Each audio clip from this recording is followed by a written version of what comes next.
ప్రేమలలో కూడా పరిమితి ఉండాలి. మానవులతో ఉన్న బంధాలకు పరిమితులు పెట్టుకుని దేవునితో ఉన్న బంధానికి అపరిమితమైన ప్రేమను పెంచుకోవాలి, చూపించాలి. అదే ప్రభువు చెప్పినటువంటి వైరాగ్యపు మాట. ఏమన్నాడంటే ఆయన, నాకంటే ఎక్కువగా తల్లినైనను, తండ్రినైనను, అన్నదమ్ములనైనను, అక్క చెల్లెండ్రనైనను, బిడ్డలనైనను అన్నారు. చూశారు? ఎందుకనుకుంటున్నారు? ఇవన్నీ అశాశ్వతములు. నిన్ను కన్న, నిన్ను ఈ లోకానికి పంపించిన, నిన్ను పెంచి పోషిస్తున్న, నిన్ను ఈ భూమి మీద ఈ క్షణం వరకు బ్రతికించి ఉంచిన దేవుడే నీకు శాశ్వతము. కానీ దురదృష్టవశాత్తు మనిషికి అనురాగం ఎక్కువైపోతుంది. ప్రతి దాని మీద, లోక సంబంధ విషయాల మీద అనురాగము, ధనార్జన మీద అనురాగము. ఎన్ని సంపాదించినా, ఎన్ని బంధుత్వాలున్నా, ఎంతమంది రక్త సంబంధీకులున్నా ఒక్క సెకండ్ లో తెగిపోతాయి అవన్నీ కూడా.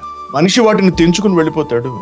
భక్తి ఉద్దేశం ఏమిటంటే, ఈ బ్రతుకు, ఈ జీవితము, ఈ భూమి ఒక ఆత్మకు అశాశ్వతము. శాశ్వతమైన మరొక లోకానికి చేర్చడానికి ఒక చిన్న మార్గము మాత్రమే ఈ మానవ ఆయుష్కాలము అనే సంగతి గ్రహించటం.